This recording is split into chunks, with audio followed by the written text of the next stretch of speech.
Got print. Got print.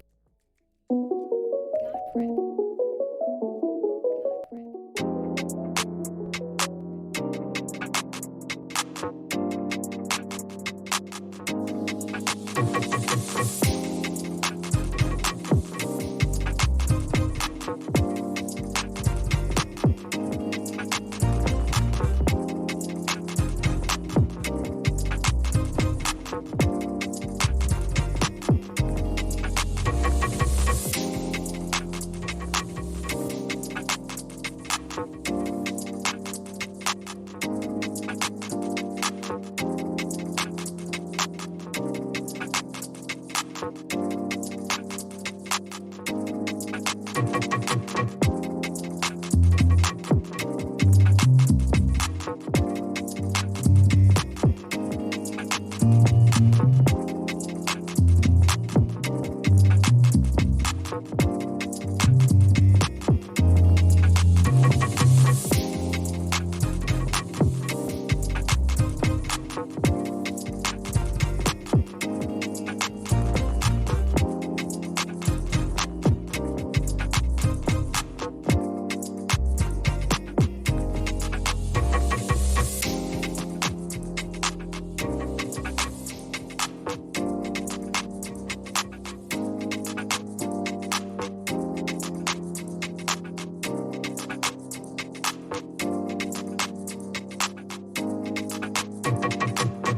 Join the new. Join the new. Join the new.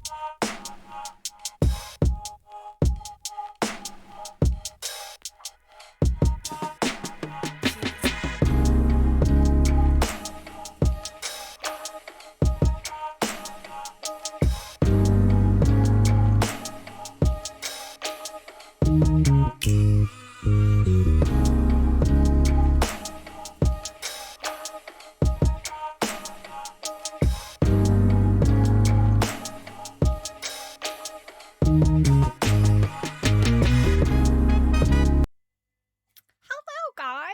Happy Friday Eve.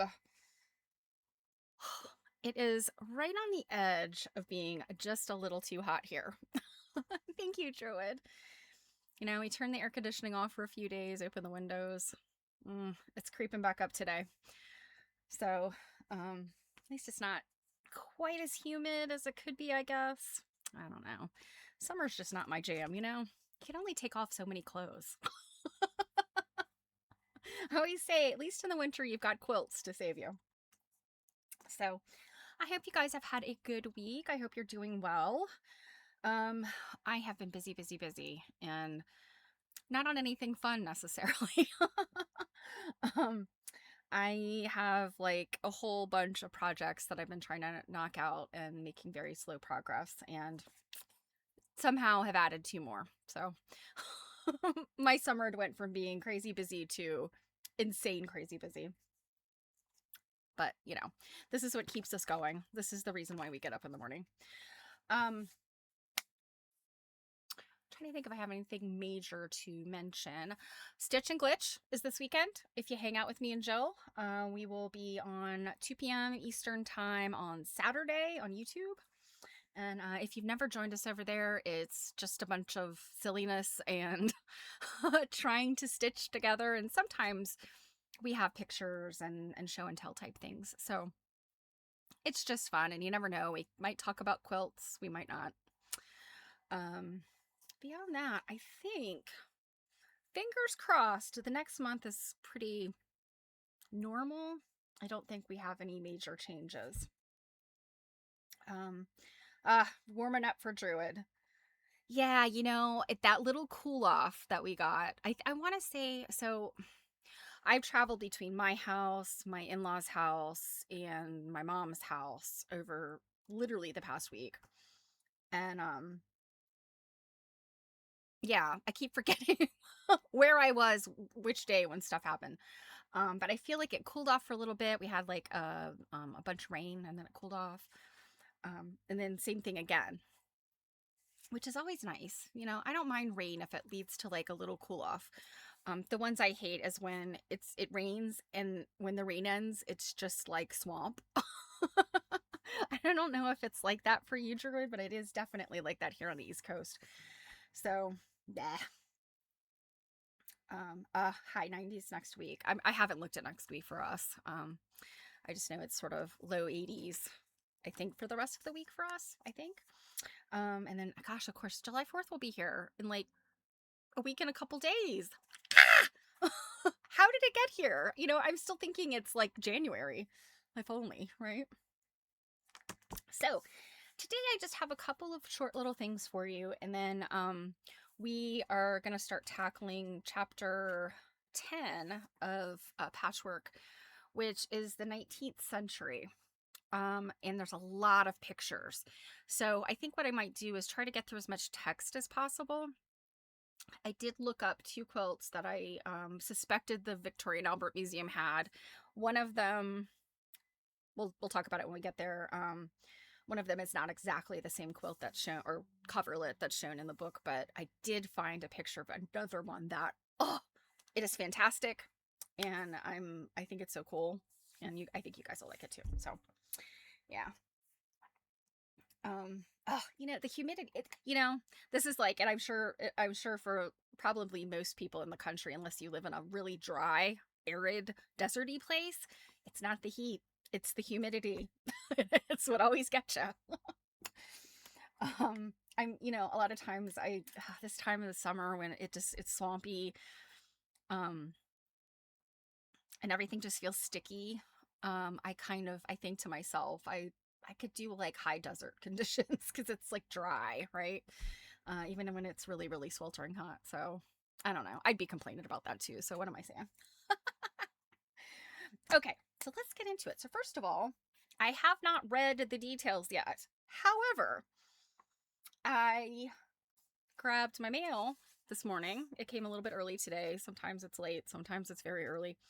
Um, and I'm an alumni of University of Maryland, Baltimore County, where I did my master's work. And of course, as an alum, they send you the magazine. I think it's quarterly. I guess it's by season. Well, spring 2026, as I pull it out of my mailbox, I went, what? And I see this. So let me let me pull it up on the screen so you can see the details here. Yeah, Druid, like Arizona, New Mexico, I know they get, and I guess there's even parts of California too, I guess, that get like over 100.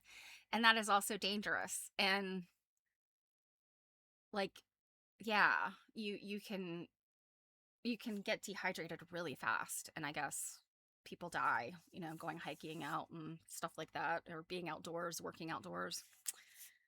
It's like there's never any safety. We all need to live in some beautiful temperate place. The few places in the world that are like that are extremely expensive because everybody wants to live there. So what you see here is the magazine, and I'll zoom in. Okay, come on, zoom. Why is this not zooming? Okay, here we go. It is titled "The Charm Pack Solves the Case," which is so cute. Because it's kind of this double pun, I guess. So if you think, I mean, you guys that are quilters, charm pack, it's pre-cuts, right? A little package. I actually have a charm pack here. Of course, they're charm squares. They're just white. I pulled them out for a project. They're not the printed ones, but you guys know, pre-cut. So charm pack, that's kind of a cute little thing referring to a quilt. Also, Baltimore is known as Charm City. I've never looked up where that comes from. But, it's like one of our little taglines, Charm City. And so it's like this sort of double pun there about this charm pack. And so I haven't read the article yet because I just haven't had time. It just came today. But I could tell you, lady right here in the corner is Mimi Dietrich. She's a dear friend. She and her husband were, if I remember correctly, they were the first graduating class out of UMBC in 1970. And so they kind of like they're big alumni there, and they do a lot of alumni stuff. And then of course Mimi is involved very heavily with the Maryland Center for History and Culture, and she does stuff with them. So this is kind of like a crossover kind of thing. I think it's sort of a history exploration, but it's with these UMBC students, and some of them are students in the program. They're it's a summer collab, and then there are, I think, some quilters. So, and everybody's names seemed vaguely familiar to me, but Mimi is the only one that I do actually know. But I don't know exactly what they explored, other than there was this quilt related mystery that began in 1846. Well, you guys know what 1846 refers to, is a Baltimore album quilt. So I'm 99% sure it's about a Baltimore album quilt. And in fact, I didn't take a picture of it because, this is like brand new copyrighted information, but there is a little picture here of a close-up of part of a Baltimore album quilt. And I'm not sure which one this is. It's one I absolutely know I've seen. Let's see. The original quilt. Yeah, it looks like there's some pretty in-depth info here. So I am very excited to read this article. And the other thing is, I will show you this page. You should recognize this. We looked at this quilt, I guess, was it last week or week before last? This is Mimi Dietrich's quilt that she submitted to the Baltimore's Best Quilting Contest in 1981. It's the City of Baltimore Mayor's quilt contest, and that was an early quilt of Mimi's. She was not the winning quilt, but uh, it's so funny to see going from like 1981 to 2026 where she judged that contest. So I think that's so cool, and it's, she's known as like hometown girl and all this kind of thing. So she's sort of as yucky as Baltimore is sometimes. We get a bad rap for a lot of things, but we also have very cool stuff like Mimi Dietrich and Baltimore Album Quilts, and the mayor of the city of Baltimore has always cared about quilts, or pretended to at least, because this contest is a regular thing. So anyway, this was just so exciting to me. I just love it when things like that happen. So I wanted to mention that, and I will report back after I've read the article if there's anything further that we can explore here. Everything's falling down. So, not sure if you can hear in the background is my cat yelling and screaming while I was gone. My son was gone for a couple days too, and when he came back, he said he thought the cat looked sad. So he sprayed the cat's toys with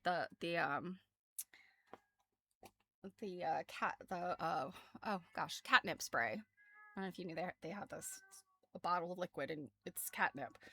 He sprayed this cat's toys with this catnip spray and their little stuffed animals, and the cat is now hunting and yelling and screaming with his toys now. And he's been relentless.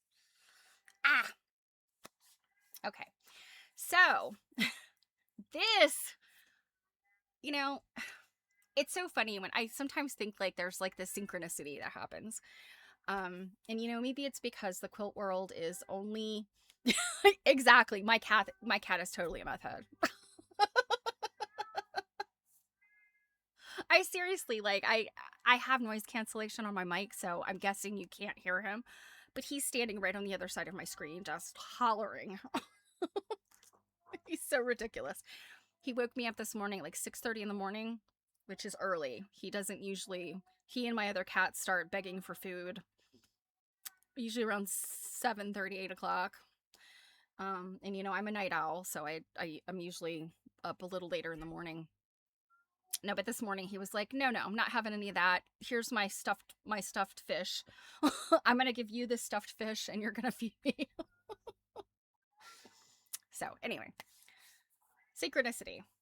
So of my travels in the past week, I ended up at my mom's house. And because I have started getting those, I'd started picking up the ladies circle patchwork. I knew my mom had some of those. And I had kind of discounted them in the past because I was kind of like, that kind of stuff is all just patterns. And not that I don't care about the patterns. For one thing, I often don't like to look at patterns because I get inspired and then I want to make the thing. And then I start putting together like plans to make a quilt, and I don't need to have any more plans to make quilts. I need to finish the ones I already have planned. So one of those reasons is self-serving, that I often don't look at those magazines. But the other one is just, like in terms of, I only have so much time to read and study this stuff. And so I had just kind of set this aside when I rated her bookshelves, and I had taken a lot of her Quilters Newsletter magazines. And you guys, have been the beneficiaries of that as we look at some of them throughout the years. But I went back through the stacks that I had set aside earlier, and I started pulling out the Ladies Home Circles. And then I was looking at some of the other magazines she has. And you can see this one is Traditional Quilt Works, the pattern magazine for creative quilters. Well, ordinarily, I really probably would have set this one aside. It's because it says pattern magazine. Not really, I'm not really interested in patterns at this point. But the Attic Windows Design Challenge is intriguing to me because I have a quilt top that is made out of Cranston VIP fabrics. And I want to say, I'm almost positive it was in a Georgia Bone Steel book. I don't necessarily, I mean, it's a traditional pattern, but I think in terms of like sort of modernizing it, she taught it as a class. She taught the pattern. And if it's not Georgia Bonesteel, it's somebody else in that time span or realm of famous quilter, right? And so because I have that top and I really love it, and it's definitely been in my stack to quilt it. And I think I'm going to use big stitch quilting because I think it's poly cotton. Parts of it are poly cotton and parts of it are, like I said, Cranston VIP cottons. So anyway, I saw that and I was like, oh, let me flip through this and see what they have to say about it. If there's any other information about it. But before I even get to the article about the Attic Windows Design Challenge, you guys, there's an article. I don't think it's mentioned here on the front page, but look who there's an article about. So if you've already forgotten in the past week, we looked at Doreen Speckmann last week. She was in an article by Barbara Brackman in Quilters Newsletter magazine that talked about 5 famous quilters of that time. And now I'm blanking on what, and I think I already put that, did I already put it away? Is it this one? Bear with me, guys. I'm trying to just refresh my memory. I might have already put it, I think I already put it back in my, I'm trying to do a better job of putting things back so that they're not a big pile on my desk. I think I did. But it was 5 quilters who we looked at their, Barbara wrote about their first quilts and then their quote unquote last quilts. And I think some of them were probably not, because they were made like maybe a year or two before the article was written. My suspicion is that, she kind of tried to get them to maybe sort of take a recent quilt that kind of married up with their very first quilt. That was my suspicion. But anyway, Doreen Speckmann was one of those people. And she fascinated me I'd never heard of her before, but I quickly realized that her work is really beautiful.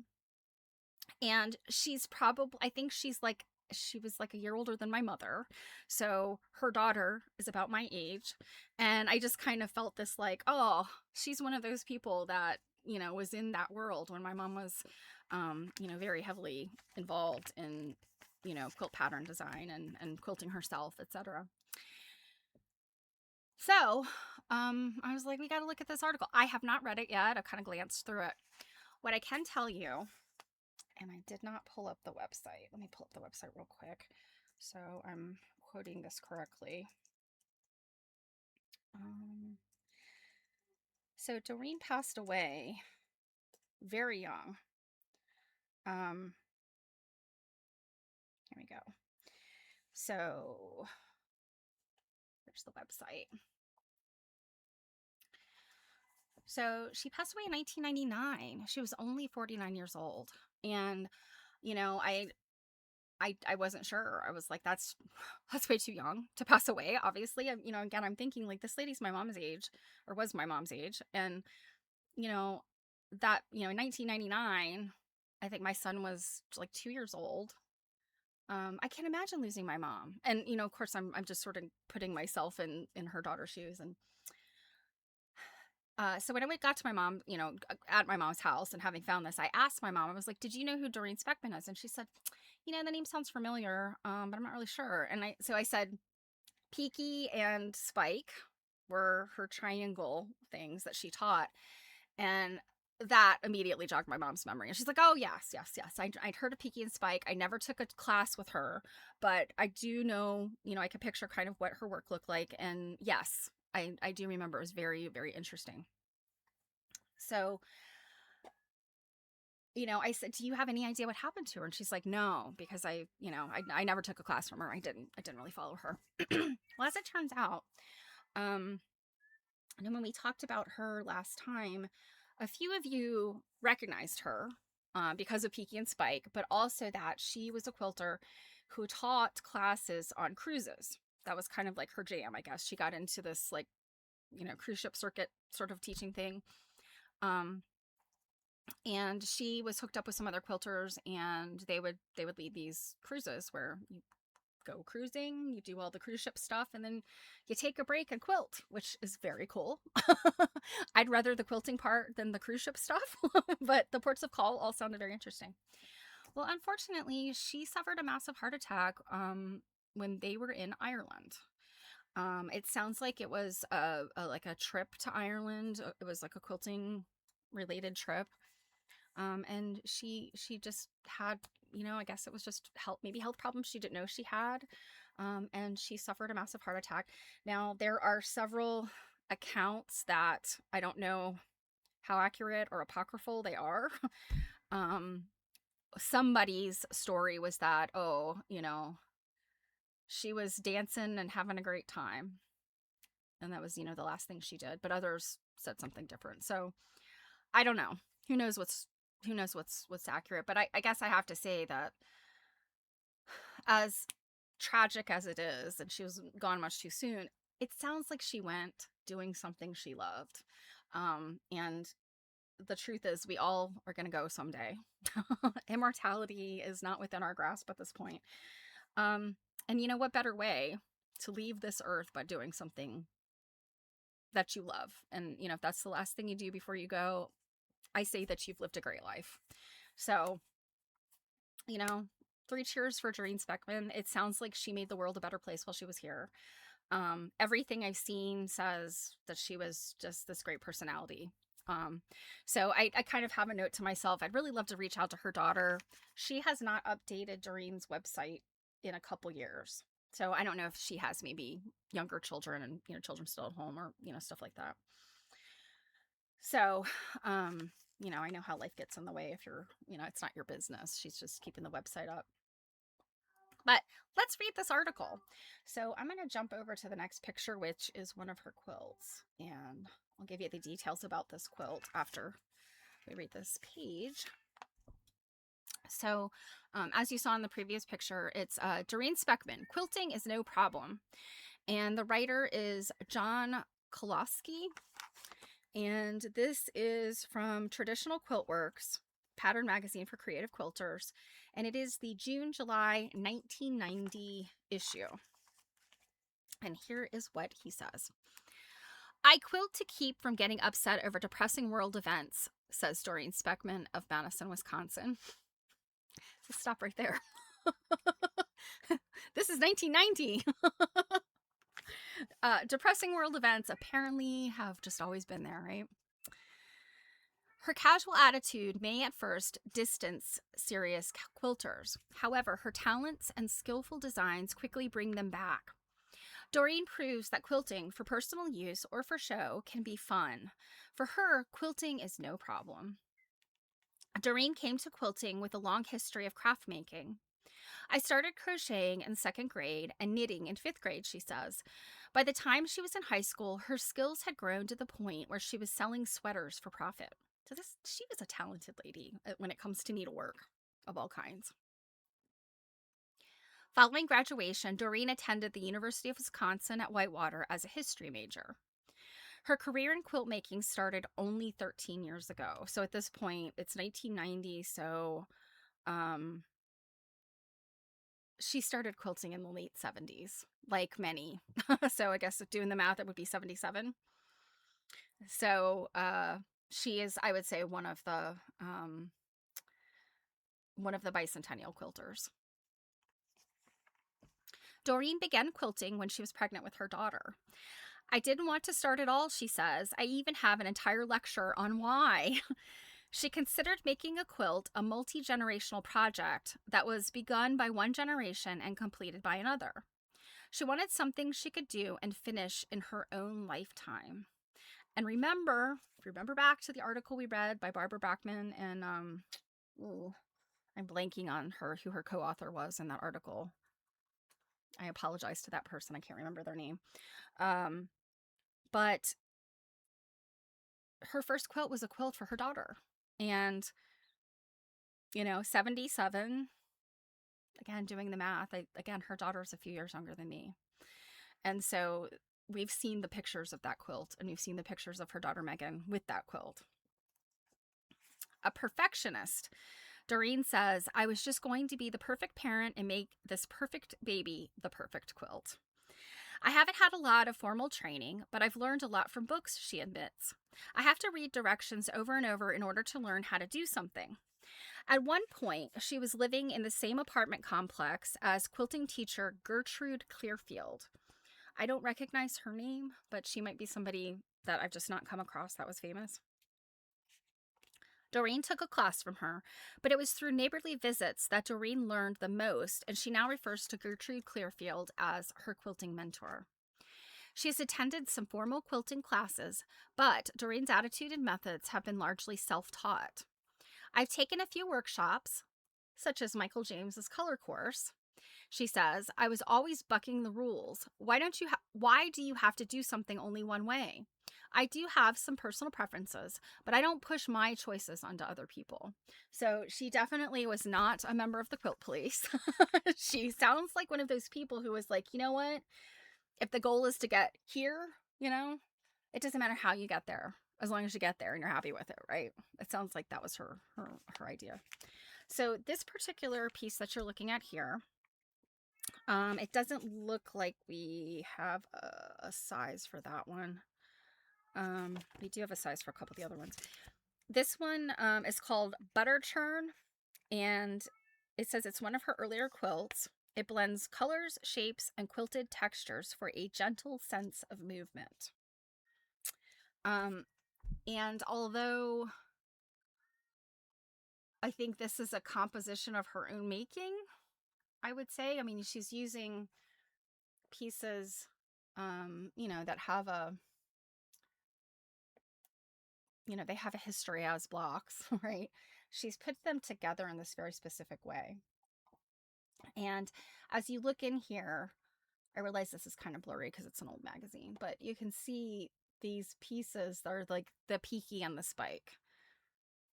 This is the stuff that she was talking about when, in making these isosceles triangles. And we looked at that, or I guess we mentioned it last week. I think, was it Druid? I think you had found a link to peaky and spike.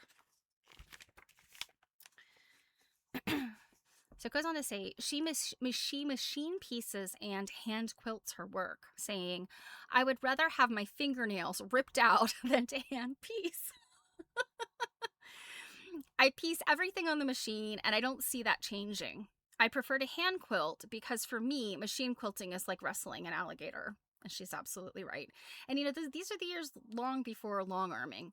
Long arms, I don't know the history of long arms, and I'm certain by the 90s they did exist, but they were not something, they were like more of a commercial item. You could have like comforters and things quilted in like edge to edge patterns, but it was like these were factories or places where not somebody's home, not a long armer who's working to do quilts on on their own. Doreen says that techniques are just a means to an end. So like what I just said, right? Bright, large scale, and offbeat prints make up Doreen's fabric palette. To quilters who feel timid about using such fabrics, she says, it's like having an ugly dog. You get to thinking it's cute after a while. Storm at Sea is Doreen's favorite quilt pattern. I don't make the traditional pattern, she explains, but I use variations of it all the time. In fact, that's where I first met Peaky and Spike. Peaky and Spike are pet names for the two design triangles Doreen uses in her workshops. And so this is sort of loosely Storm at Sea. How these straight lines create like a curve, like that's the whole Storm at Sea, like when it's all together, the elements, create this movement and these sort of different shapes. And I can see that it's I think side by side you'd say, oh, those are different quilts, but if you had a Storm at Sea quilt, I think you'd at least see the commonality there.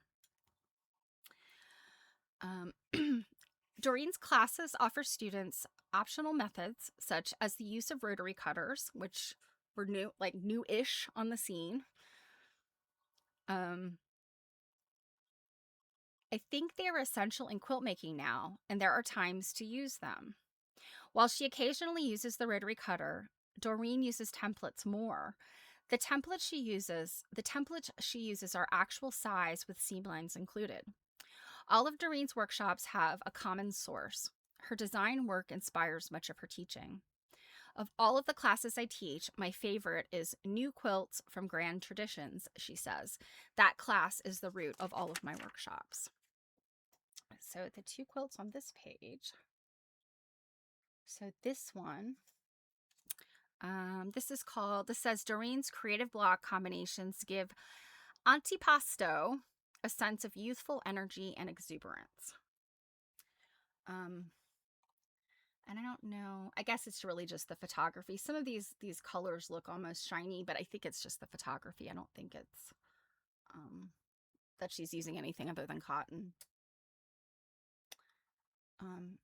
And you know, these aren't my favorite colors, I will be honest. But I keep imagining these in colors that speak to me, you know, like hot pink and turquoise and stuff like that. And oh my goodness, I just think, I mean, they're stunning as is, but in a color scheme that is like mine, you know, my idea of what I like to decorate with. Oh, these are just mind blowing. But this is also the color scheme of the 90s, right? Or the 80s. You've got these sort of colonial blues and and Druid loves these colors, and that's okay. Like we're all different. These speak like colonial colors, right? The dusty blue, the dusty pink, that sort of wine color that gives me like those colonial revival vibes of like the 80s and the 90s. And then this is the jewel tones of the 90s. I do have to say, as much as I sit here and say, I don't love those colors, my bridesmaids at my wedding wore dresses of these colors. I had like a midnight blue, a cranberry red, and like a sort of an emerald jewel tone green were the 3 colors we used as my bridesmaids. Okay, so the next one, so she's using some prints here.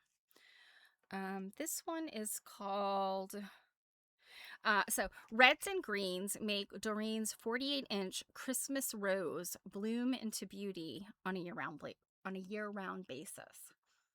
So I think the magazine just did not print this, but I think this is like an emerald. These are emerald greens, like, or not emerald greens, but hunter green. That's the color I'm looking for. So like very, very dark green. Although they read black, and looking at the magazine, it reads black. It does not read as green, but I can see it, you know, in person. I can see that it was very clearly a very, very dark green. You know, I like browns too. You discovered the colors that you look good with. Yes, you know, that's a big deal, Druid. When you find the colors that look good on you, it's like half the battle, right? Yeah, I like brown. Brown is one of those, it's a neutral, right? Like you can use it as a neutral. It, you know, I mean, if you like earth tones, brown is just one of the gang. But if you use browns as neutrals, browns can go with jewel tones. Browns can go with, like I said, like the earth tones. Browns can also go with like neons and bright colors. Yeah. Yeah, I get you. May not be my my thing, but I understand where you're coming from. Yeah. You know, I think I've always looked pretty decent in pink and blue, both.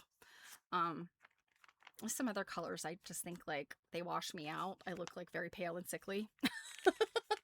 Black being one. I shouldn't wear as much black as I do, but anyway. Okay. So by expanding one aspect of that course, and again, what she's talking about is new quilts from Grand Traditions. She says, by expanding one aspect of that course, Doreen creates new classes. Some include fun and games with Peaky and Spike, and I think Druid put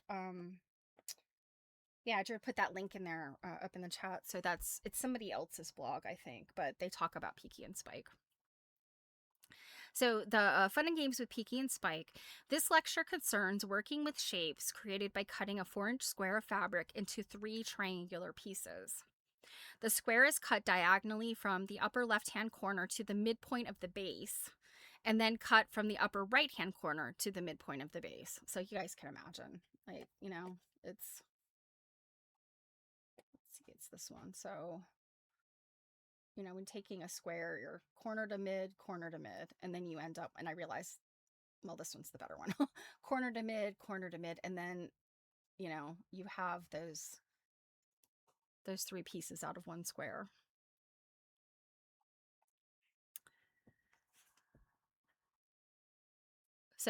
So what she says is this creates 3 triangles, 2 tall peakies and 1 spike. So spike is the middle one because pointing up, and peaky are the ones that point down, the skinny ones on the side. In drawings, Peaky has curly hair and Spike has a mustache and a tie. Wingy things are designs created by cutting a 4-inch square into 4 identical 2-inch squares, and then cutting 2 of the 2-inch squares along the diagonal to form 4 identical triangles. By arranging these pieces into a pattern similar to a miniature bow tie, a design resembling a winged bird is created. So I don't know if there's an example of that. Yeah, I don't know that we almost... It might have it in the next one. We'll see if we can figure that out. Trickies are quarter square triangles used in one of Doreen's classes. These shapes offer many possibilities. Most of Doreen's classes work with shapes and designs. One class takes the elements of a 9-patch block and plays to form new designs. That class also builds up 5-patch blocks, and Doreen says that the concept is real easy to understand, but the designs look complicated. So that I always love that. When you have something that people look at and go, oh, how did you do that? And you're like, it's only like 3 seams. When describing her own quilting, Doreen is candid and casual. I don't use color to describe my quilts, but instead I use terms of design. As for quilters whose works Doreen admires, she fondly recalls Ruth McDowell. Remember, we looked at Ruth McDowell in the last stream as well. I don't know that others have influenced me, but I admire Ruth McDowell. Her stuff blows me away. She's a genius. Now, she's one of those people that her first quilt in Barbara's article was simply amazing. I can't picture the exact quilt in my mind. It was just the other day that we looked at it, but I know it was a traditional quilt, and it looked like somebody who had been quilting for a long time made it versus somebody who had just started quilting. Although I do know Ruth McDowell, if I remember correctly, had a background in other types of sewing. Doreen's first sight of Ruth's quilts left a major impression. When I saw her quilts in a magazine, I wanted to quit. I was depressed for a week. Fortunately, Doreen kept quilting. Her works are obviously of high quality. I've won prizes on quilts at Houston and at AQS, and I was nominated for Teacher of the Year in Professional Quilter magazine, she states. Doreen jokes that she is an ex-perfectionist, and that helps when creating work for shows. Quilting is an obsessive craft, not just as an addiction, but also enjoying the details. It is a craft that attracts perfectionists, she says, but perfection in a state that cannot be reached. She's getting at the quilt police, by the way.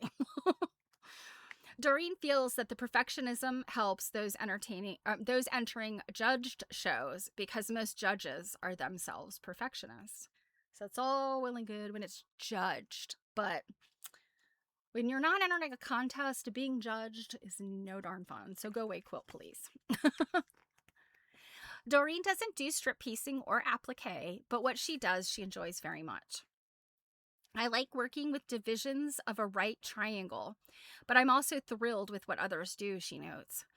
Doreen says seeing the designs and techniques of others keeps her from making boring quilts. Once she got quilts on the beds in her home, she didn't worry anymore. I made quilts that didn't have to fit anywhere or go anywhere. It was freeing. The ability to quilt just for the sake of making quilts brought Doreen to the threshold of art quilting. I think I'm right in the middle, she admits. At times, I like to picture myself as an art quilter, but I'll leave it to the historians. My background is in history, and part of me wants to be more than a traditional quilter. And you know what, Doreen? I think that you achieved that. You are definitely more than a traditional quilter. Quilting offers Doreen many benefits. I like associating with quilters, she says. They're a fun bunch composed of all ages. Not so much at that time. I mean, maybe I'm wrong. You know, I like as a kid, they all just seemed like old ladies that my mother was hanging out with. They probably were a range of ages, and I just saw them all as old. She feels quilting has quiet points during piecing and sewing and a monotonous moment or two, but she says those quiet times give a person a rich mental life. Doreen lives with her family in Madison, Wisconsin. Husband Pete and 13-year-old daughter Megan are very supportive. Both help Doreen take care of family pets, Rudy, the dog, and Teddy, the Siamese cat. Doreen's family is proud of her, and Megan has even taken quilts to school to show her classmates what her mother does. I love that. Her family also used to include 2 hamsters named Peaky and Spike. And let's look at this one before we finish up the article. So this one is called, let's see, this one's 60 inches square. So we're getting in the realm of more bed-sized, even though this is still a smaller quilt. It's called Taco Salad, which I love.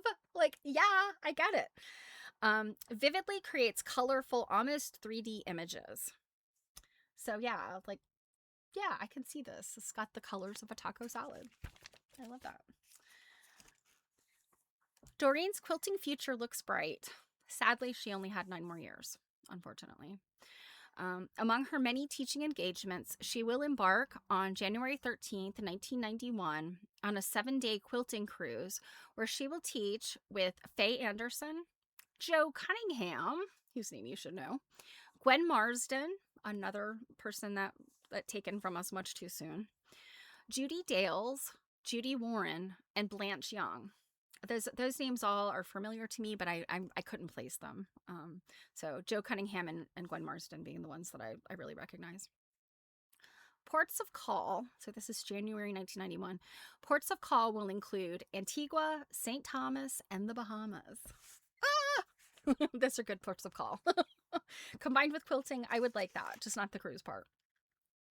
Before the cruise, Doreen will be teaching at the Quilt Surface Design Symposium in Columbus, Ohio, organized by Nancy Crow, who I don't think we've looked at a whole lot, but amazing studio art quilter. She's still alive. As far as I know, she's still teaching, in fact.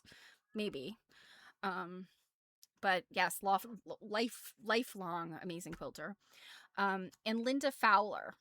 The symposium promises to be a grand event. Doreen thinks quilters would have more fun if they stopped trying to be perfect and just enjoyed quilting. People shouldn't get upset over quilting stuff. They should put it in perspective. To get upset is a waste of good energy, she says. Quilting is self-indulgent. We don't do it for warmth, but instead we do it for reasons other than the prime function of a quilt. As for finding her position in the quilting world, Doreen feels that such pondering leads to no forward motion. Her attitude is simple. I can't worry about that. I do what I do, and they can sort it out after I'm dead. It's easy to see why Doreen's easygoing attitude makes quilting a joy for her. She laughs and says she wants to stamp out over seriousness, but her real goal is to continue getting together with other quilters. Maybe there's a lesson in enjoyable quilting for all in Doreen's parting words. There are real problems in the world. Quilting isn't one of them, and I'm not going to make it one. I love that. Ah! And then it says for more information on the quilting cruise, and it gives the information there to or you could write to this symposium. And so then the last one is when it sounds like she made it right before this magazine was printed. And it's this. And all it says is this one is called Sally's Stars and was made in 1989. So, kind of bugs me when magazines are inconsistent with, you know, giving us some sizes on some stuff, no sizes on other stuff, dates on some, you know. It's the kind of thing, like, if you just ask the people you're interviewing for this information, they generally have it. Unless they don't own the quilts anymore. But I think most professional quilters who are putting things in AQS shows, going to Houston with their quilts, winning awards, they would have all of that information whether they still own the quilt or not. So I'm gonna have to give Traditional Quilt Works a little bit of a shame. You should have done better. But overall, you know, I mean, I think that this article kind of gave us a little taste of kind of what her personality was like. And, you know, like I said, gone too soon. I just wonder, what would she be doing today? And the fact that she had a history background too. Oh my gosh. Like, she very well could have been an American Quilt Study Group person at this point in her life, you know, at retirement age. So, yeah. So, you know, I amongst the million things to do, I would like to reach out to her daughter and just see, you know, what's going on with her legacy these days, because, yeah, I think she's an important person to know in this late 20th century period. Okay. So, moving on from Doreen Speckmann, the New England Quilt Museum. Now, if you hang out with me and Jill, you know that we look at a ton of New England Quilt Museum shows because Jill volunteers there, and they get some really good shows. So, and sometimes the shows that that travel or tour the quilting museums or the textile museums, New England Quilting Museum gets them. Typically, and then, you know, they might go on to, say, the Virginia Quilt Museum or the Wisconsin Textile Center and so on. So they're always a good source of some really amazing shows. And of course, Pam Weeks is the Benny family curator there at the New England Quilt Museum. Laura Lane was the collections manager. She has recently retired, but again, ladies that just they both worked for New England Quilt Museum for quite a while. Very knowledgeable, you know, very entrenched and deeply into quilts and not just textiles. Both members of American Quilt Study Group, so, you know, like, up to their eyeballs in textiles, and so, you know, and friends. You know, I would say they're friends. Again, look at flipping through my mom's stuff. This I got interested in, and she had quite a few of these. Quilting, the Fine Art of International Quilt Making. And she had a number of these, and I thought, okay, these might be fun because it looks like this particular magazine may have looked at quilting outside of the United States. And so I started flipping through those, and of course, immediately saw New England Quilt Museum right here on the front. Breaking new ground. So the New England Quilt Museum was founded in 1987. And I believe that this article gives some of the info. I had an impossible time figuring out when this magazine is from, but I finally found a little copyright thing, and so I think it's August of 1989. So this article is looking at the New England Quilt Museum. Not, you know, it's still a very young museum at this point. And I think you can see like more of their history if you look at the NEQM website. I think kind of gets into some of the history. It was a group of women that started. I think there was one woman was kind of the leader. She's still, I don't think she's really necessarily involved much in the museum now. She's retired, but I do know not Jill, but some other folks that are or volunteers and staff at the museum do still have contact with her and know her. So, and she sounds like a delightful person. So I don't know if they'll mention her or not in here. But anyway, without further ado, let us look at this article. And this one's interesting because, you know, I think of the New England Quilt Museum as being fairly progressive. In their collection, they certainly have lots and lots of antique quilts, like really beautiful old stuff. I mean, if you guys have looked at any of the shows that Jill and I have explored, you know what I'm talking about. But they also get lots of contemporary quilters and content on their walls. So I really love the stuff that they get, and it very similar to the Virginia Quilt Museum.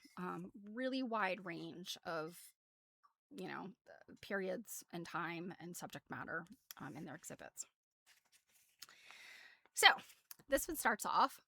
It's called Breaking New Ground at the New England Quilt Museum.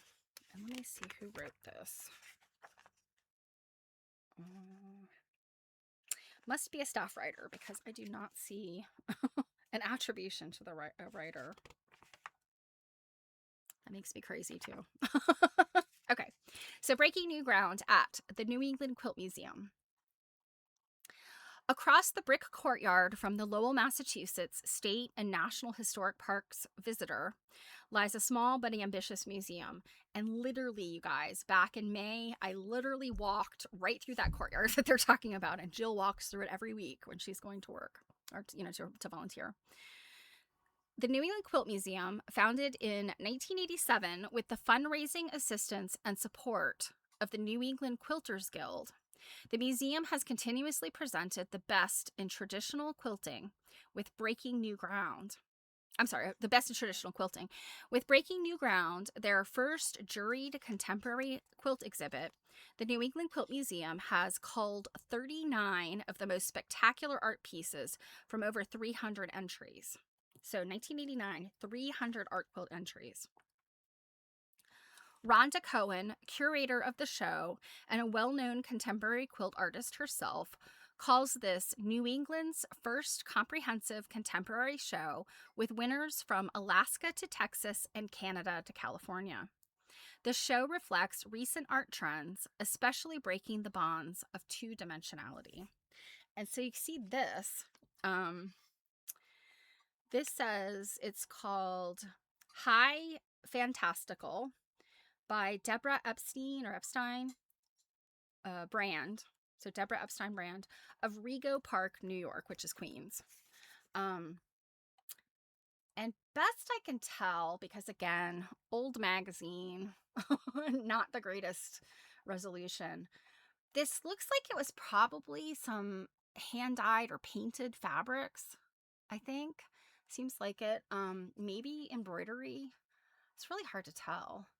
But obviously not a square. And look at, there's like text in here. So fascinating. Very, very interesting piece.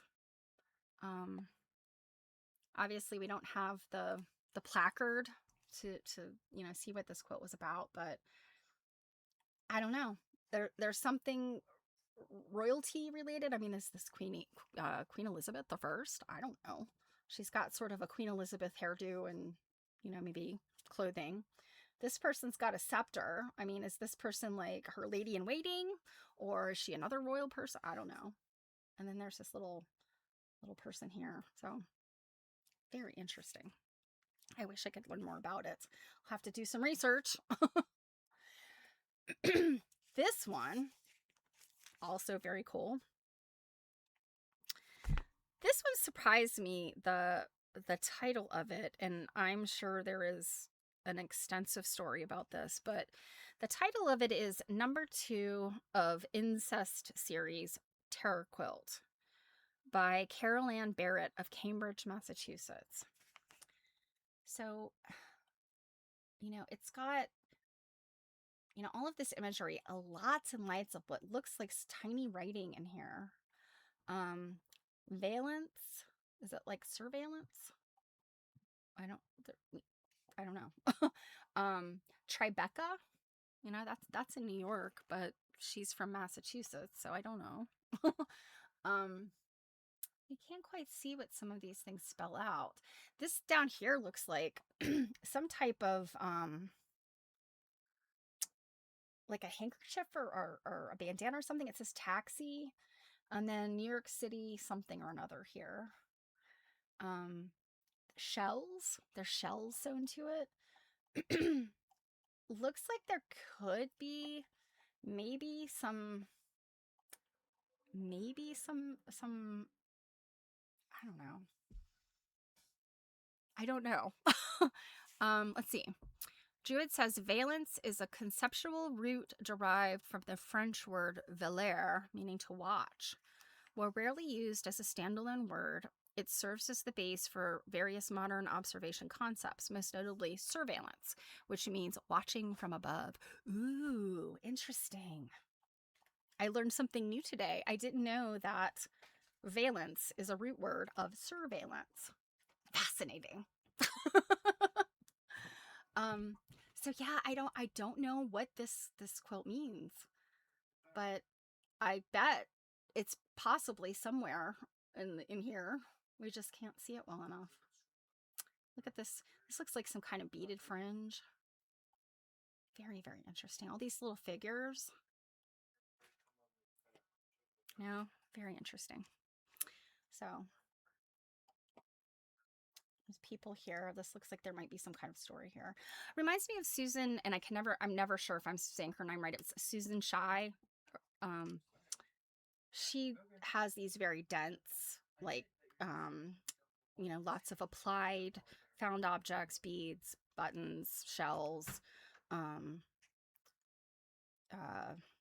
words, like really dense, almost journal writing that gives me that kind of vibes. I mean, very different than Susan's work, but also kind of has those vibes, right? Oh, this is interesting. Equivalence, the state of reciprocal or balanced watching, where both authorities and citizens monitor each other. Data valence is the systemic monitoring and collection of a person's digital footprint, such as browsing habits, social media mapping, or geolocation data. Data valence. Okay, that is what the algorithm is. An algorithm is data valence because that's looking at your browsing habit, your social media, your location, all of your demographic data. Data valence. Oh, very interesting. Who knew that a quilt from, it doesn't give a date, but it's got to be before summer of 1989, would be talking about or getting at something that's plaguing us today. That's very interesting. Okay, so let's move on to the latter part of this article. This is a short article. In order to give each quilter as much artistic space as possible, the guidelines were simple. Entries should consist of 2 layers tied together. The ensuing scope of both materials and techniques was mind-boggling. Now, this is interesting. They did not force the issue of a quilt equals 3 layers. So that's interesting. I don't know that I've seen, at least in my working artist lifetime, I don't know that I've seen that allowance. Now, I have seen that some that say it must be a certain percentage made of textile. If it's for a textile museum or a textile, specifically a textile show.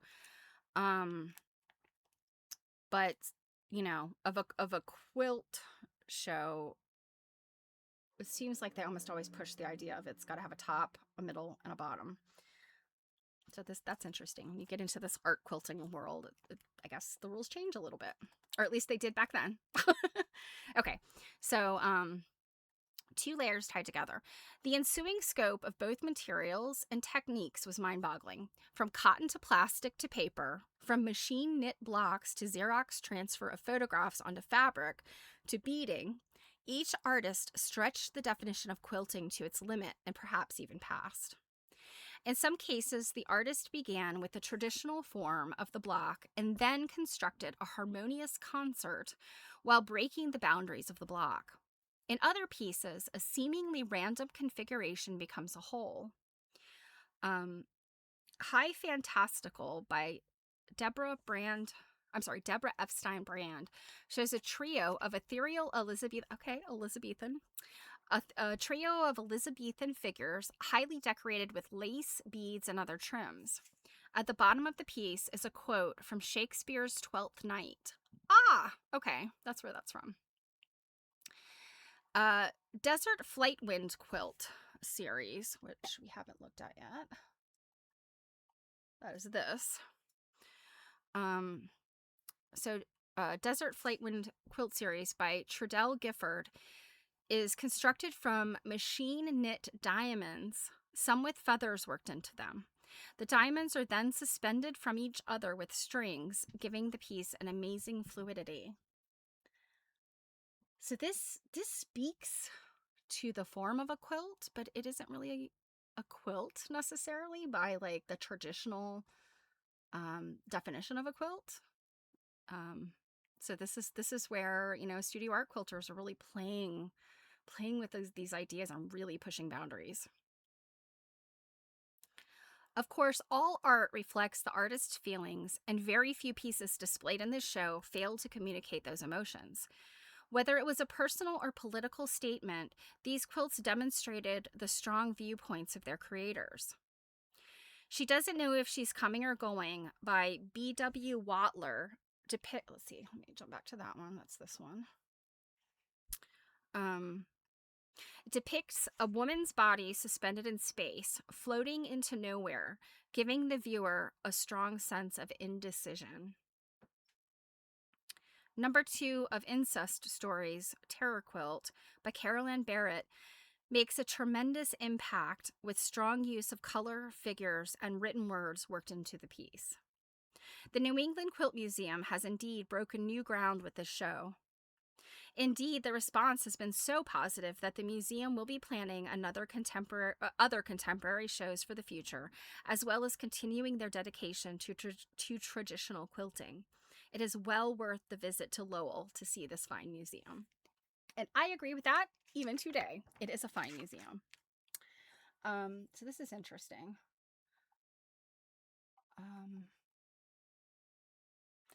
Yeah, and this one doesn't give us much information about, you know, what are the techniques used here?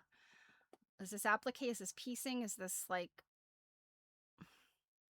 you know, surface, some type of surface, you know, paint, print? I don't know. I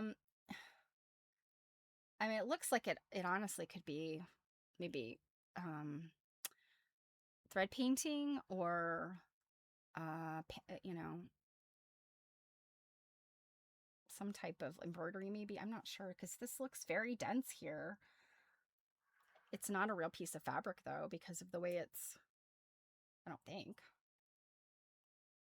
Maybe it is, I don't know. But it seems like it curves in a way that the pattern wouldn't look like that if it was. It would look flatter. But I could be wrong. I'm not sure. I really love this sort of ombre, this gradation of color that this artist got. What was their name? B.W. Walter. I don't know if that's a man or a woman. I'm going to guess it's a woman, but I mean, never be sure. But yeah, this gradation that they got. I love this purple color. I really like that. And let's see. I think we got them all right. Zoom into this one. So that's interesting that these are knitted. Oh, and you can see the feathers stuck through there.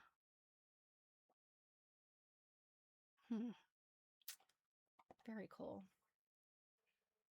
All right. That is everything about Lowell. Okay. So let us now go back to me for a second, and we will be jumping over to Patchwork.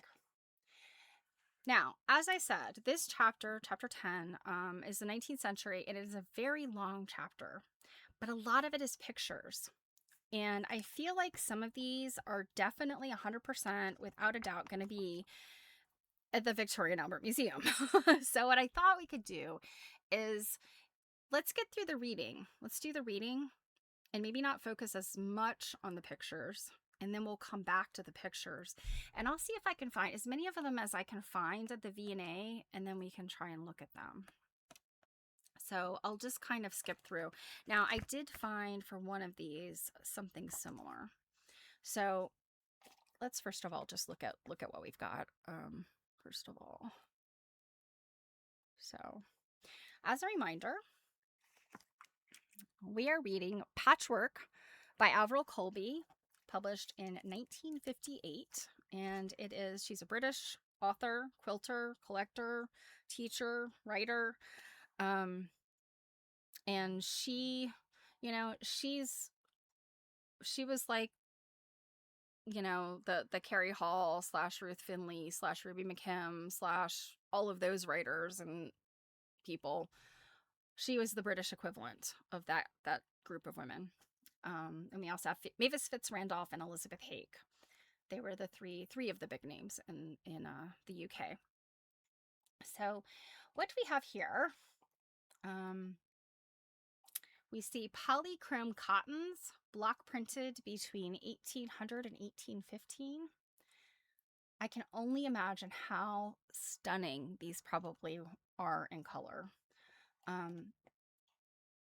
It's chintz. It's block printed. It would fall under the category of chintz, for a lot of it. So very lovely. And then down here we have an unlined coverlet of large rectangular pieces surrounding a bordered center panel showing a rural scene, circa 1815 to 1820. Now this is a period when the fabric printing world, technology, they were not moving away from, but they were doing all these different prints. They were really, they're copying the chintz of India. They're bringing this stuff, back home, and the industry within England and France were burgeoning. And they started doing these medallions, or these medallion type pieces that, I think of them as the 19th century version of a panel. So, today you might go out and buy, a cute panel to make a baby quilt, or, I think often I see men's quilts often use panels, because they make some interesting panels in subject matters, particular subject matter. And then I've seen some really cute stuff made with panels that, cut down small, cut the pieces out, or use the panel in the back, all kinds of stuff like that. That's sort of what this stuff became, and it came to the US as well. Now, from what I understand, the UK kept the good panels there in England, and they dumped the crappy panels on the US. That is kind of the gist of a story I have heard from a lecturer. And so you'll see stuff that is, you'll see it over and over in quilts of this kind of era, the early 19th century, in the US, and you'll see, these just very specific medallions all over the place, and you'll see like elements of them cut out and put in the quilts. And this, of course, is one like a homegrown one that they kept.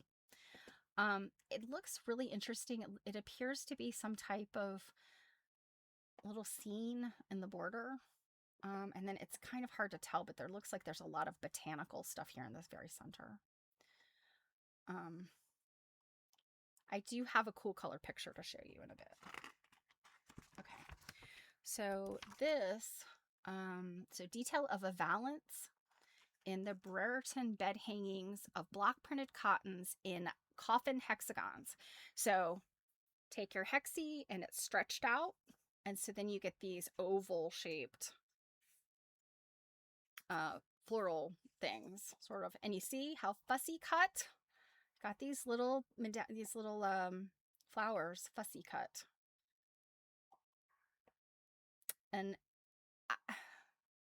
I guess I can't really make any like sweeping conclusions because I haven't looked at nearly the number of old quilts that some of my colleagues have. But I would say that it's probably a little bit less likely that quilters were like fussy cutting as much.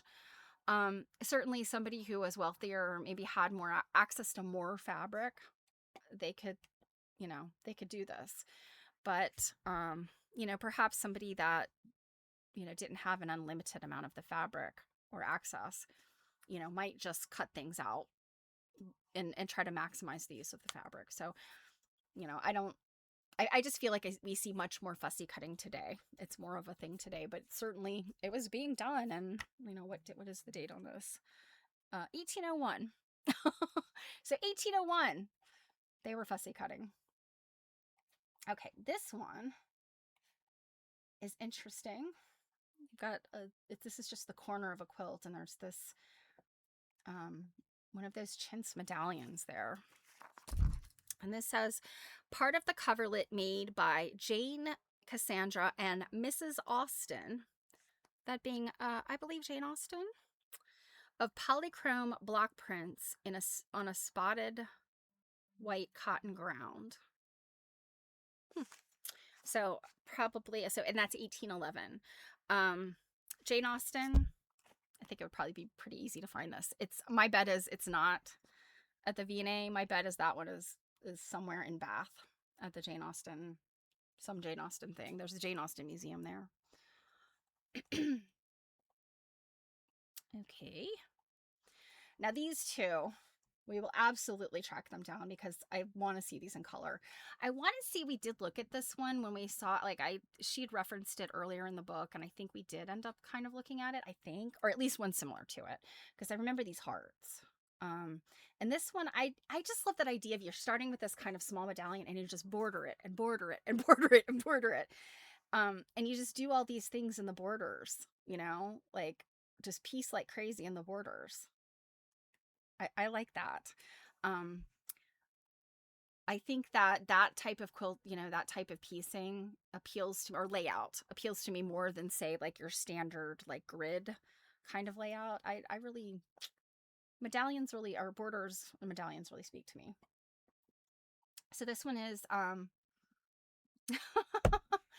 coverlet and richly colored cotton dress prints made by Elizabeth Jefferson in 1811 when she was 10 years old. A 10-year-old made that. When I was 10, I was definitely not making stuff like that. And the one on the right, a marriage coverlet in cotton dress prints made by her mother for Sally Eaton with her initials, hearts, and kisses in hexagons, 1811. And you can see here, there's SE. And I guess the X's would be the kisses. O is a hug and X is a kiss, right? Or is it the other way around? I can't remember. So yeah, I guess it's lots of symbolism here. Also very pretty. But I can imagine if these are dress prints, brightly colored dress prints, and they look like they're both, at least at this point, were in good condition. I bet these are gorgeous. Now this one, but it says a coverlet in dark and richly colored dress and furnishing prints with a center panel printed to commemorate the victory of the Duke of Wellington at the Battle of Vittoria, 1813. Now, the Duke of Wellington, Arthur Wellesley, he's on my mind for more reasons than this one. So I found this quilt. This is a different quilt or coverlet. I think it's a coverlet. This is not the same thing, but we could get to see it in color, which is so exciting. So this is what the panel or the medallion looks like. The only thing that's really referring to the Duke of Wellington is his name here. This is not a battleground print. It's not really telling us anything, that says so much about him. This You know, because it's not in the book. September 19th, John and Elizabeth Chapman, O Luck Husband, blessed of heaven, 1829, to thee the privilege is given, a much loved wife at home to keep, caress, touch, talk to, even sleep. Thrice happy mortal envied lot, what a rare treasure thou hast, who to a woman can lay claim, got, who stumpers every day the same. Okay. I love the fact that they didn't make a lot of plans for this fitting. It was just kind of like, okay, I'm just gonna squeeze that E up there. Got wouldn't fit. I'll just squeeze it in there. You know, it's like the complete opposite of the quilt police here, right? True. When I was 10, I couldn't do this, but you could do a lot. So you could cook dinner and do laundry. I think I could too. Yeah, I think around 11, I could bake things. Like I love to bake. You know, my parents, they would sleep in on Sundays, and this is probably about the age I would get up and I would make them blueberry muffins for breakfast. My mom would buy like I don't know if it was Duncan Hines, I think, blueberry muffin mix, and I would make us blueberry muffins for breakfast. It came with a can of canned blueberries. You guys remember this? So yeah, 10-year-olds could run a farm back then. Yes. We always have this joke, you know, Jill and I say they came out of the womb with a needle and thread, and if you hadn't finished your first sampler by the time you could walk, you were way behind. So this quilt, this is what the whole quilt looks like. It is very pretty. It's very big, I think. You know, based on what's in the book, you know, in terms of scale, this looks very small in this quilt. It looks bigger in the other quilts. I think scale wise, this is quite a big quilt. And they even have, because it's not finished, it doesn't have a backing. You can you know, you can see all of the work on the back side of it, which I think is, I don't know. I think this is always cool to look at the work on the back side.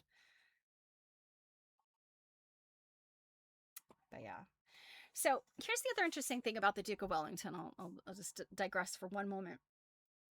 So I've been really delighted looking at the news and reading and seeing videos about the Europeans and you know, folks from England and, you know, Australia, et cetera, who are in the U.S. and you know, Mexico and Canada as well, but in the U.S. specifically for World Cup. And you know, I've heard a few things, but for the most part, it's been like really, really like smile-worthy stuff, stories that you're hearing. And how lots of Europeans are having a great time here, and they're discovering, you know, for many people it might be their first time in the US, and they're discovering cultural things about the US that are new to them. And likewise, we are discovering cultural things that we didn't know about. So apparently in Boston, Scotland played a game in Boston, and I cannot remember what team Scotland played against, but suffice it to say, Boston was full of a bunch of Scottish soccer hooligans. The Tartan Army, I believe they're called. I think that's what the fans of the Scottish national team, I think. And something that they do in Scotland is they put traffic cones on statues. So for a moment there, a whole bunch of statues in Boston had like traffic cones on their heads, or a traffic cone on like a horse's head. And just funny. I mean, like, it's no damage. It's not like graffiti or, you know, it's not like anything's being damaged. It's just supposed to be funny, right? And I think at first, like, the people of Boston that didn't know anything about this Scottish thing were like, what is happening? What is up with all these, you know, these traffic cones? Well, it is simply a thing that they just do in Scotland. And it is very specific, I guess, how it began. was with the Duke of Wellington statue. Now, the Duke of Wellington was actually Irish, but for whatever reason, I think it's in Glasgow, they have a statue, and it's in front of, I'm not sure what is in front of. It's some major building. It might be a museum, I'm not sure. But he's on horseback, and the statue is I think is specific to the Battle of Waterloo. So Wellington was involved in the Battle of Waterloo. So this medallion is commemorating a different battle. Vittoria was in Spain.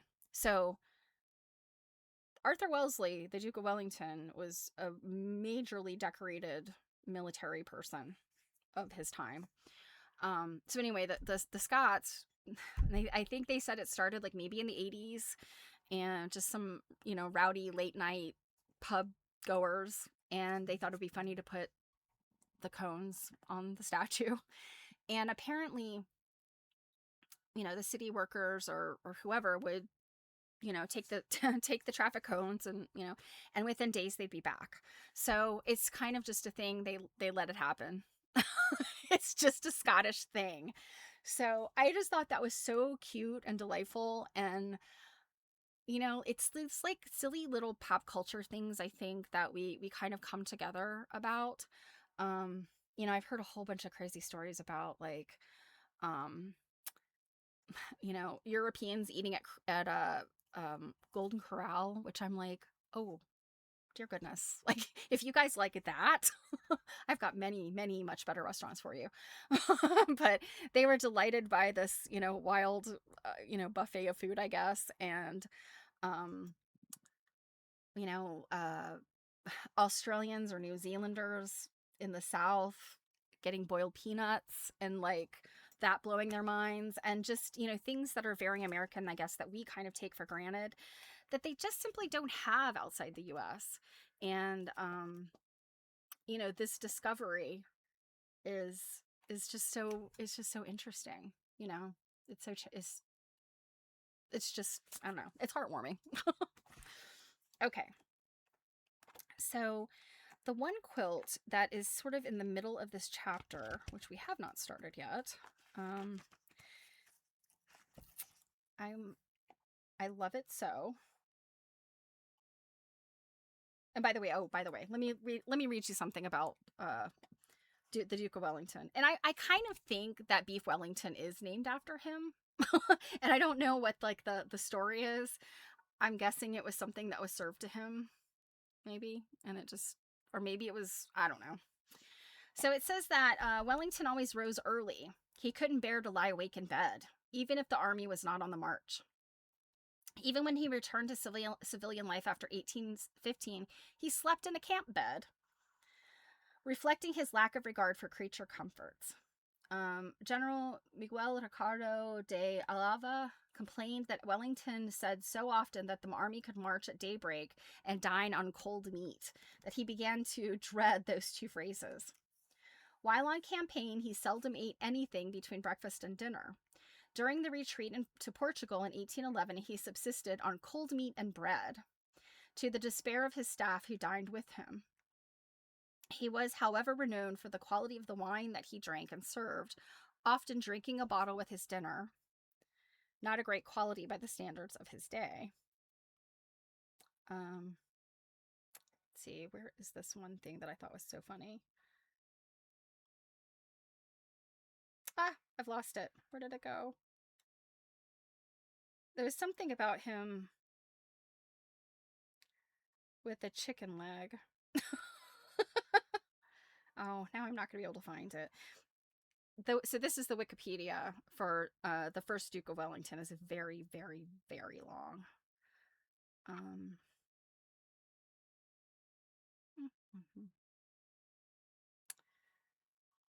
I feel like it had something to do with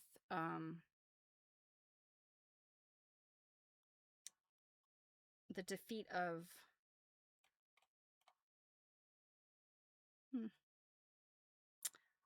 here it is. So Alava, this general, was a witness to an incident just before the Battle of Salamanca. Wellington was eating a chicken leg while observing the maneuvers of the French army through a spyglass. He spotted an overextension in the French left flank and realized that he could launch a successful attack there. He exclaimed, "By God, that will do," and threw the drumstick in the air. After the Battle of Toulouse, Colonel Frederick Ponsonby brought him the news of Napoleon's abdication, and Wellington broke into an impromptu flamenco dance, spinning around on his heels and clicking his fingers. So he sounds like a character as well. Okay, so on to this amazing thing. Look at this. So in the book, and this is in this chapter, it says an applique, so applied work, a coverlet with a great variety of patterns in cotton prints on a calico ground. It was probably intended as a marriage coverlet, circa 1850.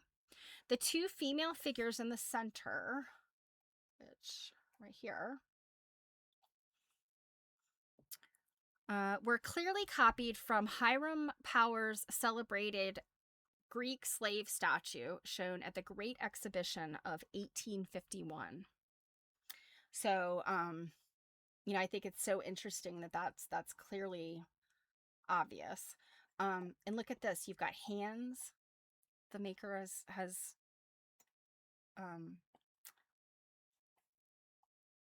used their hands as patches.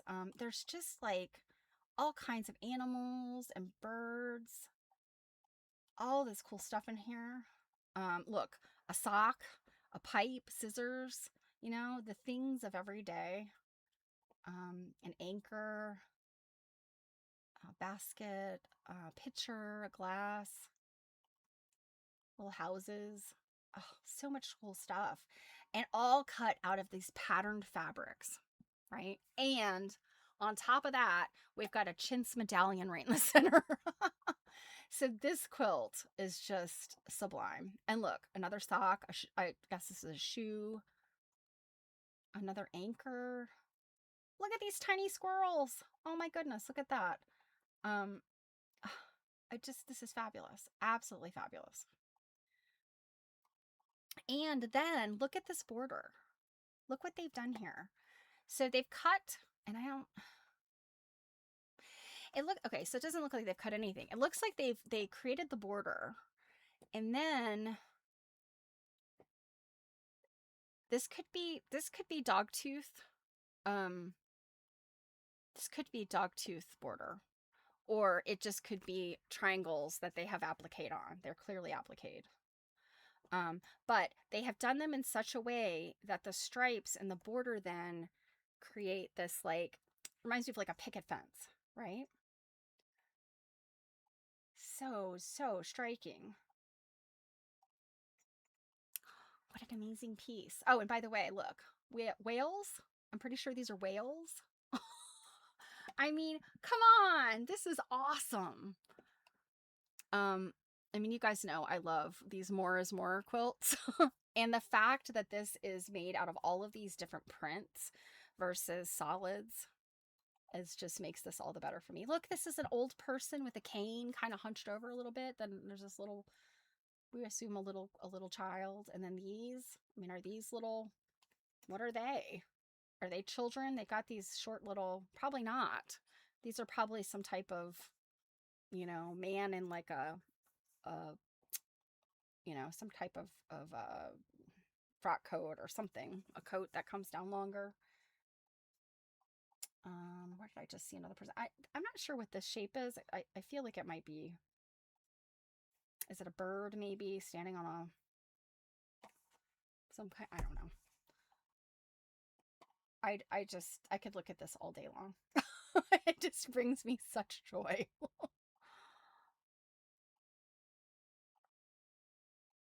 More squirrels.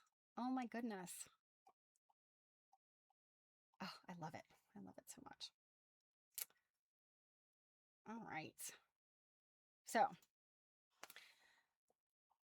let's pull this middle part. So, all right. Let us begin the chapter, and we'll see if I get in a few pages today, and then we'll finish it hopefully on Monday. and then we'll look at more of these things. There's so many coverlets in this chapter that are amazing, and I'm nearly positive a good number of them are probably held by the Victorian Albert now, unless they're in like a, you know, a local museum. Okay, so as a reminder, we are reading and looking at Patchwork by Avril Colby, 1958, and we have finally reached chapter 10, which is the 19th century. Just fix that. Okay. So, chapter 10, the 19th century. The manufacture of printed cotton increased with the coming of the 19th century. We know this because we've read many of the books that talked about this. And the fashion grew for using it in patchwork. Coverlets were the thing for the top covers, and except for a certain number of cottage quilts, mostly from the North Country, very few interlined or padded quilts were made for this purpose until later in the century, although a number are found which are lightly quilted without any interlining. The designs were mostly of applied work or with applied work patterns included as highlights of the general design. Comparatively few coverlets were made entirely of patchwork until about 1830. Oh, that's interesting. The fashion for applique grew slowly, and at first, quilts and coverlets, which were made about the period dating from 1795 to 1803, had only a large central pattern containing some form of pictorial group with birds, flowers, and trees, usually cut from the pattern of a length of printed cotton and applied to a background of geometrical patches. All the designs were planned to make the best use of the printed patterns. Flowers were set in the center of geometrical patches. So they were doing more fussy cutting than I think they were. Striped materials were cut to make an orderly pattern when the patches were joined. So that's worrying about your directionals and stuff. And the geometrical patches were cut large enough to fit the printed designs. 19th century coverlets were of immense size. Some were a little smaller than those of the 18th century, but the beds were still of ample proportions, and a set of furnishings in patchwork was a great undertaking. A large bed needed 2 large curtains, 2 yards in length and 3.5 yards wide. That's a lot. It's a lot of fabric. 2 small curtains of the same length, but 1.5 yards wide. At least 1 valance on 2 sides and one end of the bed, 6.5 yards long and 12 inches deep, and probably 1 or 2 rows of tester hangings of the same measurements. The headboards and tester ceilings were also upholstered.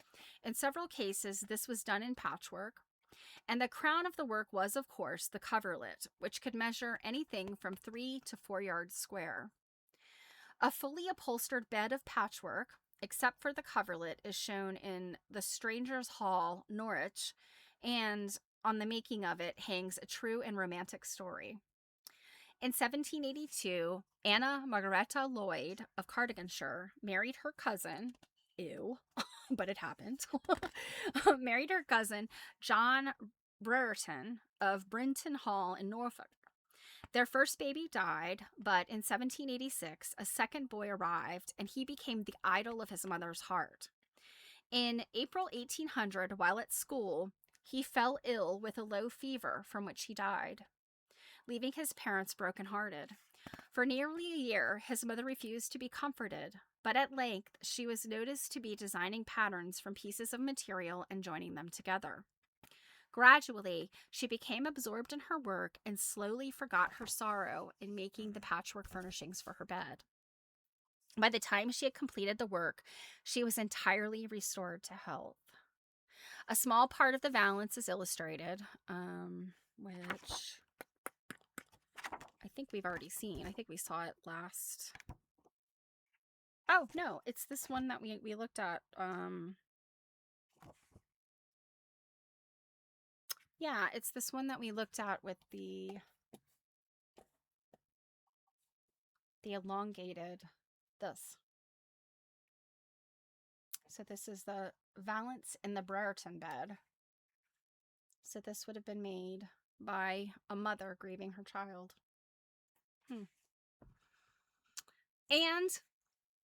we have evidence, possibly apocryphal, but evidence nonetheless, that as early as April of 1800, quilting was setting people free from their grief and sorrow. So a small part of the valance is illustrated, so we see it here on the left, in which details of some contemporary chintz patterns, including a passion flower print, are seen. Several of the coffin patches consist of small scraps joined to make the shape where the materials had been short. Very common. We see this. They pieced lots of stuff together to make the pieces. Quite early in the 19th century, we find quilts and coverlets known to have been made by children. By the end of the 18th century, samplers worked in cross-stitch with their pathetic and pious little verses and texts had come to be considered as a conventional part of every girl's education in the schools as well as home. They were also taught the essentials of plain sewing, and patchwork was and still is a good exercise in the necessary routine stitches of running, seaming, and hemming, while learning also the proper way of handling materials and how to handle needle and thread. So this is one thing that, I think had kind of was kind of a surprise to me, maybe a little bit of an epiphany. One of my AQSG colleagues, I went to a lecture where she talked about quilts made by children, made by young girls. I think she had one or two that were made by boys. I think it's one specific one made by a boy. But they weren't really being taught to quilt, per se. It was just a project, a useful project that would teach them all of this stuff that they needed to know about basic sewing.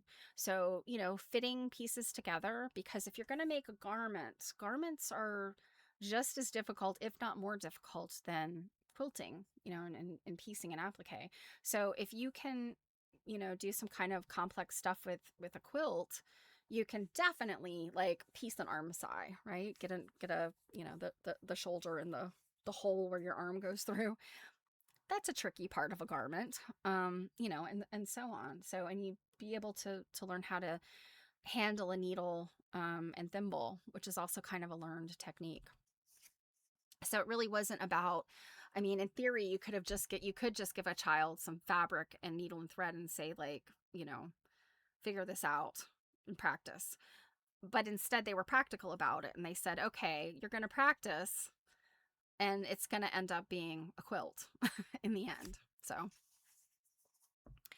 great concentration was undoubtedly needed to complete a sampler, but the dogged diligence and enterprise called for in an attempt at making a patchwork quilt at the tender age of 8 or 9 showed great strength of purpose. Elizabeth Jefferson was 10 when she made her coverlet of richly colored dress prints and a great variety of patterns in patchwork and applique. And so that was this next one. This one, right? We just looked at. She embroidered her name, age, and the date on a small square in the center. So apparently in there, she embroidered Elizabeth Jefferson, aged 10 years, 1811.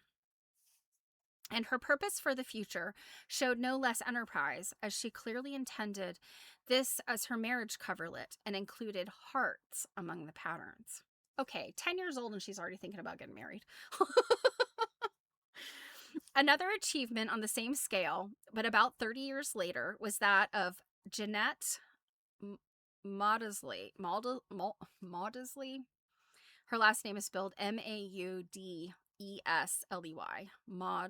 Maudesley.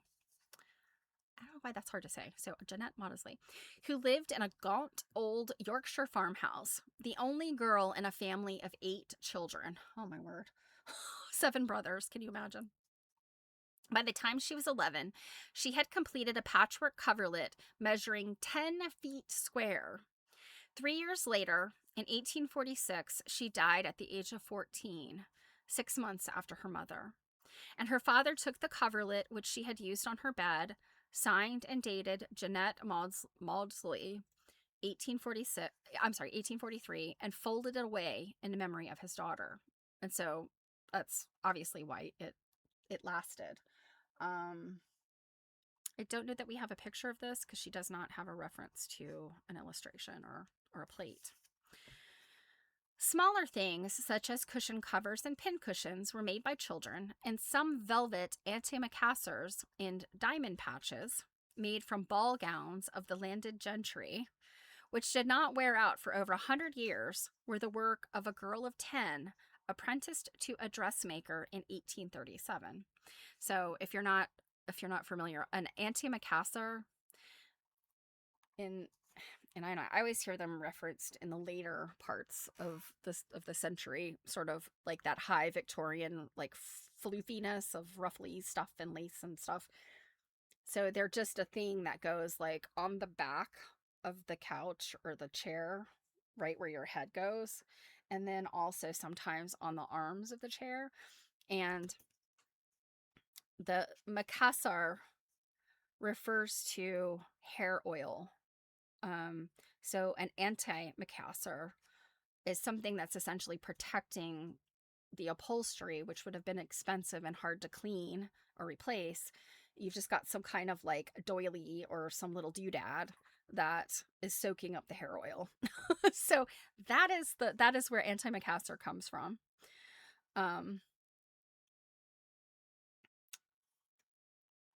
So yeah, I just lost my spot. Yeah, there we go. So I think, and it's spelled Antimacassar. So macassar. I know I've read it before, but it's some specific type of oil that was used in cosmetics and like hair treatments and stuff. So she's apprenticed to a dressmaker in 1837. Her father was the village blacksmith, and she had 7 brothers and 2 sisters. Oh, this is another child with lots of brothers.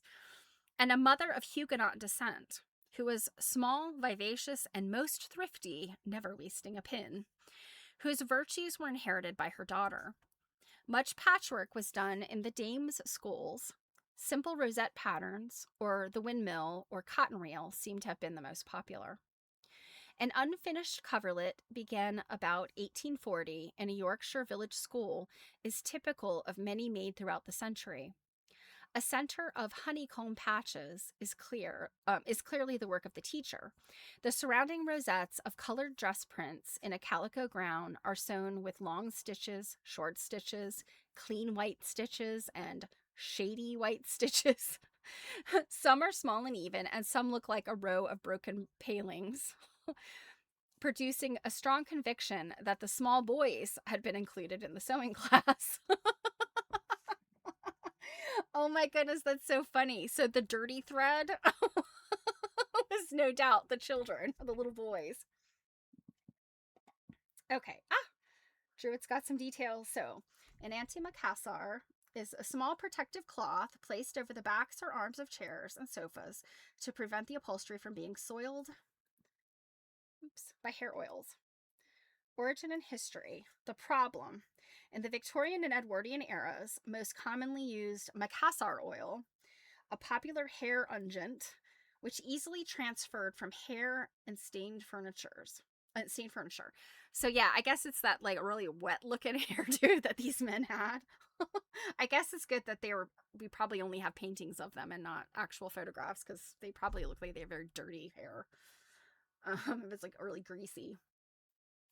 Let's see, the solution. Housewives began draping washable cloths, generally made of stiff white crochet work, so like doilies, over the parlor furniture. The name officially emerged around 1850. It combines the prefix anti against with macassar, the hair oil. Originally a practical necessity, the anti-macassar evolved into a symbol of Victorian domesticity and status. Wealthier households utilized elaborate patterns in silk or embroidered wools, and making them became a popular craft used to display a woman's needlework skills. Okay. Yeah. And I mean, they're a small thing, so they're sort of, you know, it you could really like put some effort into it. you know, and get very detailed with it, I think. Okay. So I like this thing about this classwork project in Yorkshire where the little boys. Many women can still remember that as children, they were not allowed out to play until they had made their daily number of patches, ready to be sewn into the quilt in the evening. Rosettes containing a convenient number of patches for this, for the younger children at least, and the older ones were expected to do more. This daily work was generally put into a family effort, but many individual coverlets were made only for best occasions, the marriage coverlets for the very best, and nearly all of them were kept as heirlooms and handed down to the eldest daughter or son. And that's interesting that they're going to the eldest daughter and son.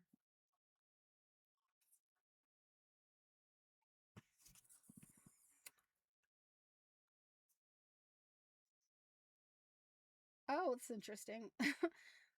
So Macassar oil fell out of fashion, but the concept survived. So they're seen commonly in commercial transport like airplanes, trains, and buses, or occasionally office chairs and dental chairs to maintain hygiene and reduce wear and tear. Yeah.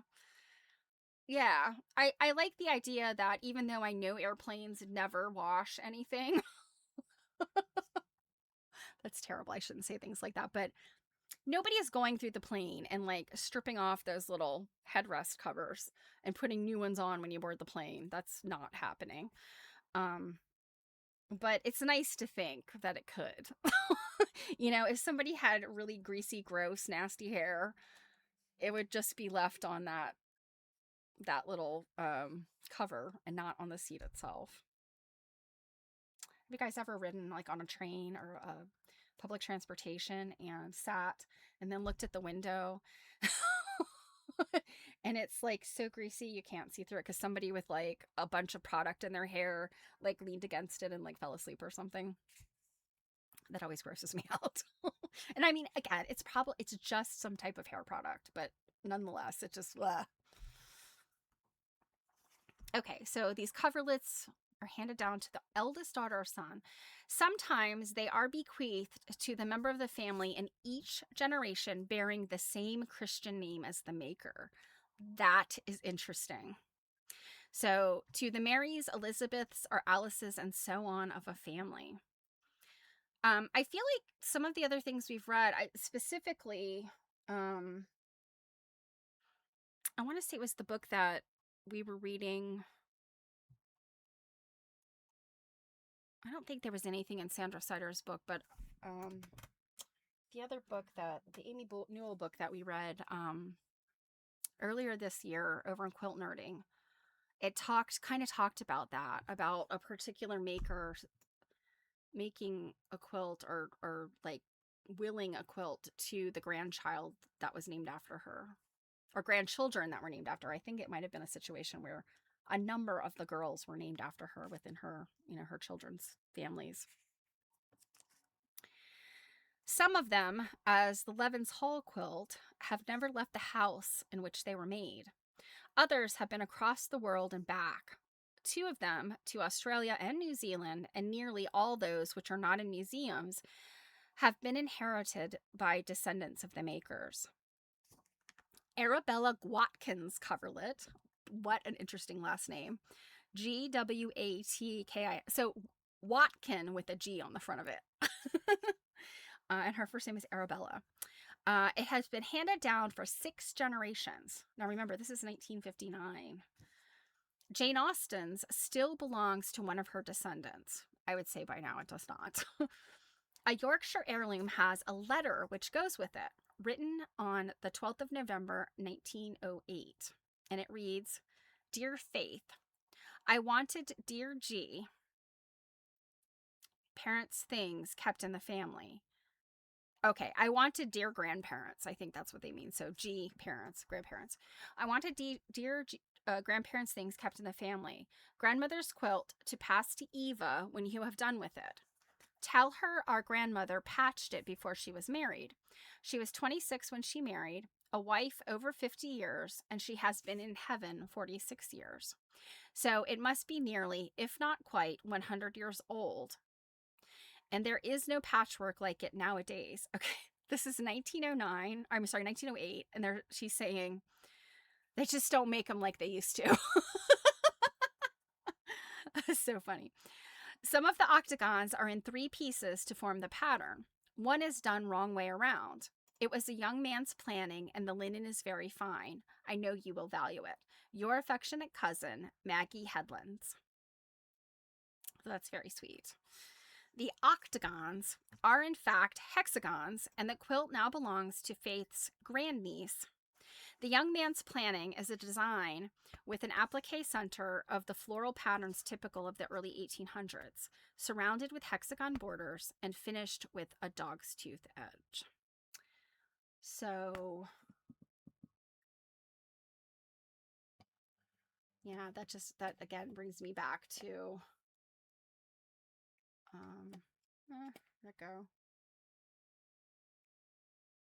Brings me back to this, I think, and wondering if this is a dog's tooth edge. There. Inquiring minds want to know. Okay. I'm going to leave off there. We've got some more info about Jane Austen, or rather her mother. So we'll pick up there on Monday or our next day. And like I said, I will, as I have moments, I will look up some of these if I can find them at the V&A. I'm certain probably half of these quilts and coverlets are in the V&A. You know, I think that, I mean, this is the stuff that was kind of extensively studied and documented. So it should definitely be out there. Okay. So put that there. We will get back to it. So with that, I will bid you adieu. Don't forget, if you are not busy on Saturday, and even if you are busy and just want to blow something off, come see us over at Quilt Nerding for Stitch and Glitch. You don't have to be there the whole time. You drop in anytime, leave anytime. You know, you're not going to miss anything. You'll probably miss things you are happy to miss because we get rowdy. But I do hope, you know, if it's too hot to go outside, hang out with us. It's a better place to be than out in the sun. You know, where it's hot and humid.